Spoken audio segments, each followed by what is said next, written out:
It's here, guys. It's here. Welcome to No Shave November. I got to clean this up before my kid's wedding anyway, so figured I'd grow it out now while I had it. But we got the new NR400 in here. Or 200, I'm sorry. NR200.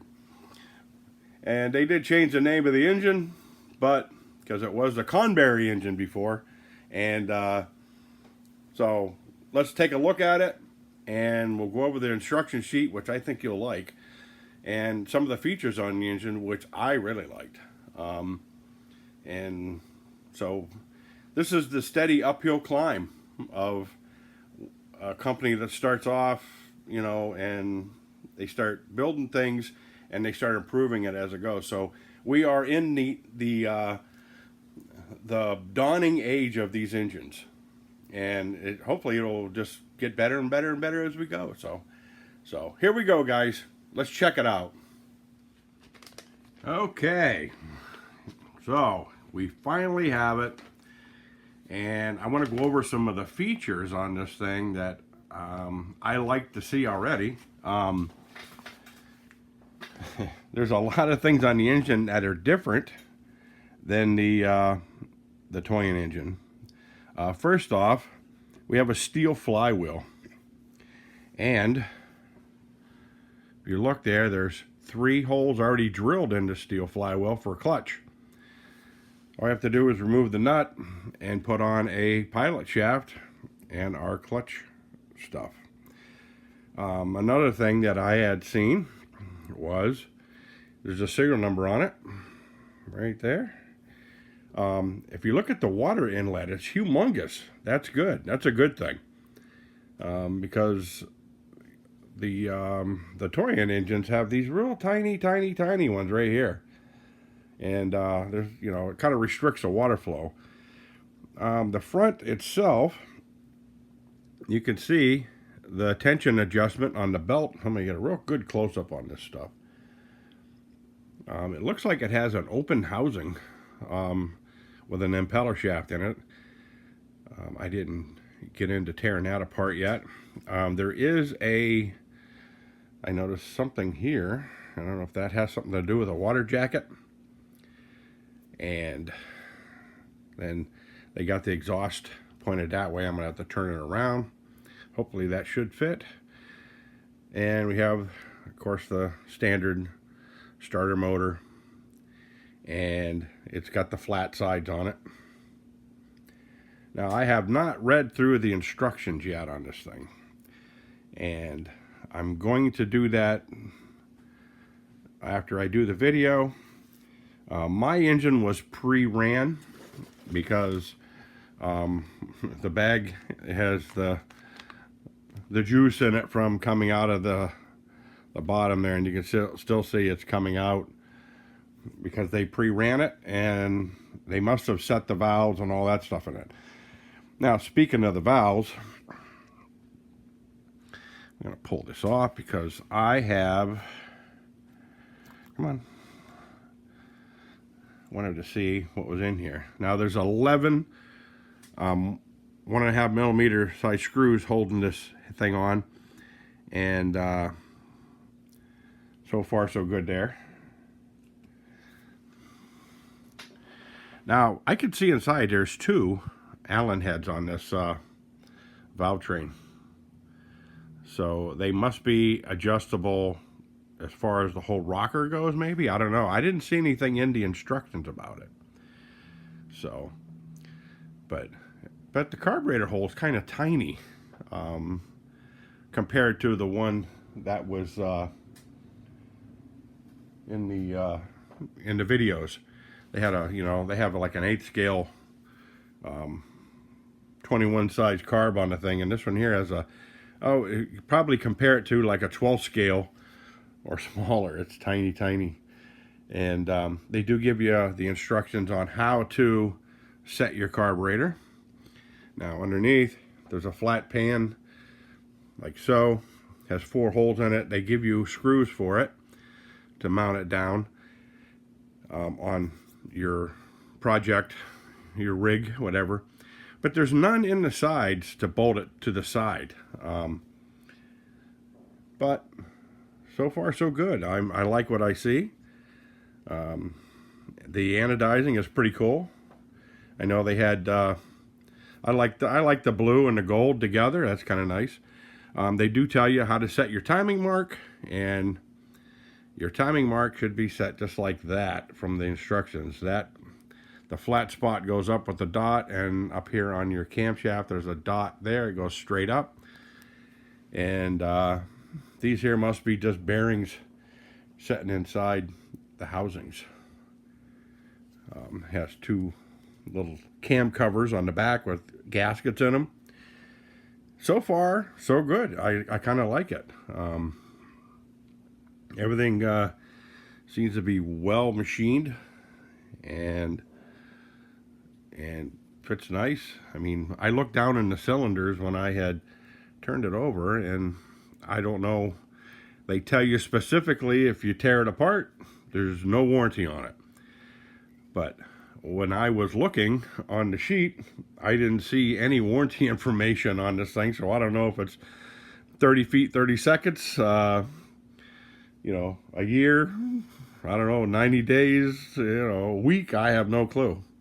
I'm gonna email them and get to the bottom of that and see what the warranty consists of. And usually that's they're gonna offer a warranty. They usually give you the specs of the warranty. So, anywho, so far, like I say, I just physically got this in the mail today, and the first thing I wanted to do was see how the valve adjustment worked in this. And they do have a nice little breather on the valve cover that seems to be open in there, but it's full of grease right now, so I imagine it's kind of a good idea to put a breather in there, because of all these things can get pretty violent, and they're banging up and down at high speeds, and it builds a lot of pressure, and it blows the grease out of the seal. So I don't know if you guys see anything, but one thing I do want to do right now while we're here is I'm going to give you the numbers off the belt. It's a B105 MXL for the timing belt, and that looks to be probably a good 10 millimeters wide. But the starter belt, I'll give you the numbers off that. It's a 93 MXL, a B93 MXL. Now, I went through a bunch of buying spree trying to buy some different belts and stuff for other projects I was doing, and I guess it all counts on your separation here and how many teeth are on your belt itself. Because for my supercharger belt, for my my Aussie V8, it listed as 115 millimeter, but it has 144 teeth on it. And because I bought a 115 millimeter belt and it was too small, so. But one of the companies that I did buy from, they custom make the belts, and so I counted all the teeth in my Aussie V8 supercharger, and it was 115 MXL and 144 teeth. So I'm not sure how, because most of these are printer belts, for 3D printers and all that stuff and scanners. I don't know how it's a whole new world to me, but I like what I see. I haven't ran it. I'm going to soon. I'm going to put it in a project, but I wanted everybody to get a good close-up on this thing. So, like I say, mine was already pre-ran in. You can see that's sticking way out, and the carburetor's nice and free, and no stick in there. I like that. You could probably turn this whole intake upside down and bring it down here if you want to. So we got an inlet and an outlet for our radiators. Another thing I wanted you to look at the size of that head gasket in there. See how thick that is? That's good, because one thing I noticed about the L400 was there is hardly no space. When that piston comes up, it's flush, and whatever tiny little dome is in the head, That's a lot of compression. And this gasket here is probably at least 4 times thicker than the at least 4 times. It's got maybe 5 or 6 than the L400 one.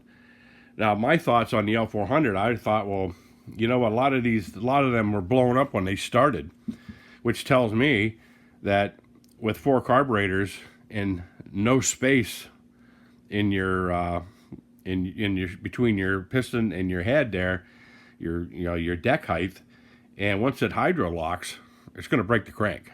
So, you know, that was one of my other thoughts on that. When my L400 is out getting rebuilt right now, I sent it back to Sterling Kit, and they're I haven't heard anything. I haven't asked them. So, but this here, I've seen these things run, and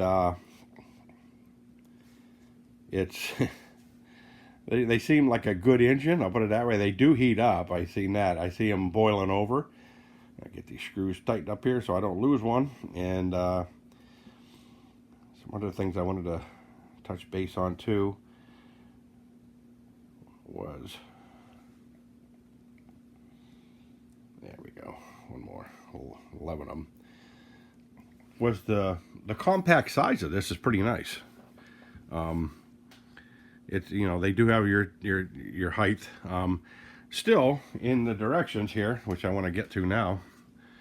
I'm going to move my camera back because apparently when we were over our time of our thoughts, you know, and our ideas to the company, so we got a instruction sheet. Okay, apparently we thought the instruction sheet was too small to read. So this is the instruction sheet, and it's massive. It is humongous. It's got all the specs of the size of the engine. They show you all this right there. They show you a side view, and up here they have the introduction, and about your engine, all that stuff, your warnings over here in the corner. Another picture shows you, you know, the front view. It's like, I tried to get all this on camera. The size of this thing is huge. And then they have the perimeter. They show you the info on the engine. Okay, and I'm going to try to make this a little clearer here, because it's hard for me to hold this thing. It's like holding a bed sheet. It's massive. This thing is humongous. I think this is funny as hell. So I guess we can't say that the instruction sheet was too small and unreadable. You could put this on your wall. It's seriously a poster size instruction sheet. I thought it was kind of funny when I opened it up. So this is some things here that I wanted to read to you right here. And I'm going to fold this back up a little bit because I want you to kind of get a close-up on what they had put on here. Okay. These are notes. All right. It's forbidden to fill the fuel tank with fuel other than nitro. The cooling system needs to be installed before the engine starts. It's forbidden to disassemble the machine. Okay. It says the machine after disassembly will not enjoy the warranty. And I didn't see anything about a warranty here. So I'm going to ask. Apparently there's a warranty on this. I don't know what it is. And like I say, you know how warranties go. They have to be listed. If you're going to offer a warranty on an engine, you have to list what the warranty is, whether it's a year, 6 months, you know, and what it consists of. It's forbidden to touch the pulley and transmission device by hand when it's running. Pay attention to the height of nitrate. Okay, removal in the fuel tank when starting. I don't know what that means, but the fuel tank outlet should be as level as the carburetor inlet. The drop between the two should not be greater than 2 centimeters. So that's pretty important for these engines. I did notice they're very sensitive to where you have your fuel tank. Pay attention to the noise that the machine will make, not to disturb your neighbors. Too late, buddies. I've already pissed my neighbors off. Note that the maximum engine speed is 18,000 RPMs. Please do not exceed this speed. That right there kind of like bothers me, because now they advertise this thing up to 22,000 RPMs. I mean, that's kind of like a fraud. You know what I mean? That's not cool. So basically, I bought an engine that only revs 200 RPMs higher than the Toyon engines I already have now. Okay, and this machine, the machine's fuel is dangerous chemicals, so you know we have to keep don't touch the fuel with your hands, and run them outdoors, and don't run them in your house. So they do have troubleshooting. They have timing adjustment, all that stuff. But I don't see any. They talk a lot about the engine cylinder pressure, about the rings on here, which is important too. Oh, let me see. Because they said they guarantee the rings to be a certain size, and I'll let you guys read it when I find it here, because there we go.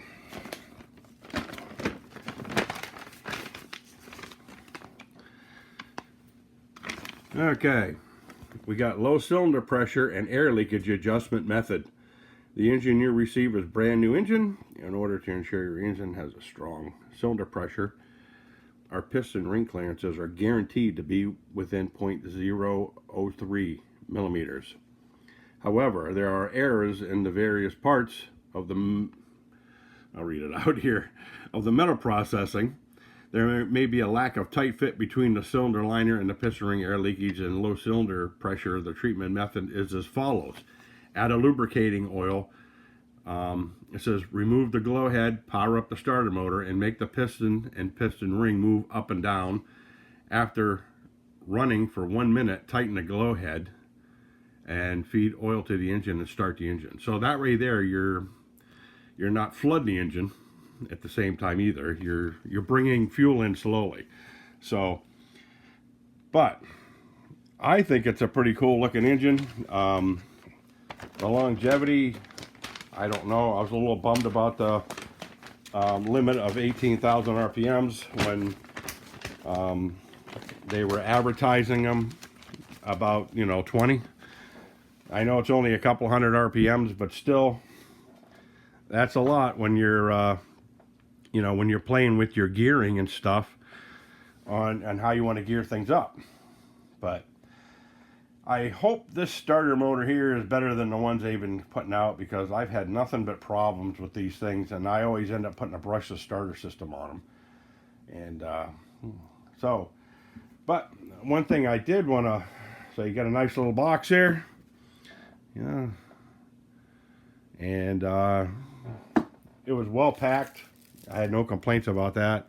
And we did get a little bottle opener.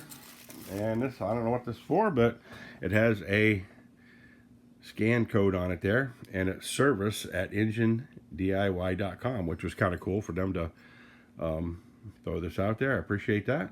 That was kind of nice of them. I'm still waiting for other stuff that I had ordered from Engine DIY. I ordered a bunch of pistons and I can't remember what else from them, cylinders and all that stuff, because I'm in the middle of building another V8 myself. So we're going to see how that goes. So I will be giving updates on that down the road, and show you what I thought about, the ideas I thought about putting it together and all that stuff. After I seen how simple the Aussie V8 runs, it's like, it's very, I was overthinking all my V8s and building them too heavy duty, I guess. And so, anyways, like I say, any questions, comments, hit me up. I will be putting this, I'll be mounting it and running it probably the way it is here on something. And, but I think everybody has seen these things run already, because they put out a few videos of these things. One of them was the RPM video. And So I'm going to ask about the warranty and follow up on that, and I will come up with a video on the warranty of the things, because like I say, I don't see one, and I don't know what their criteria is, and we'll go from there. So hope you guys like the view of it. I'll give you guys another 360 of this thing so you can see exactly what it is. And like I say, I already did the belt sizes, because once you start these things up, that number goes away on the belt.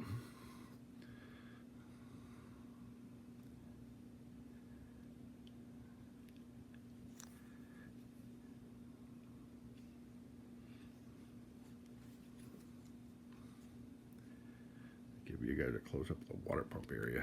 I want to see how that works. So the angle of the water pump seems to be better on this one.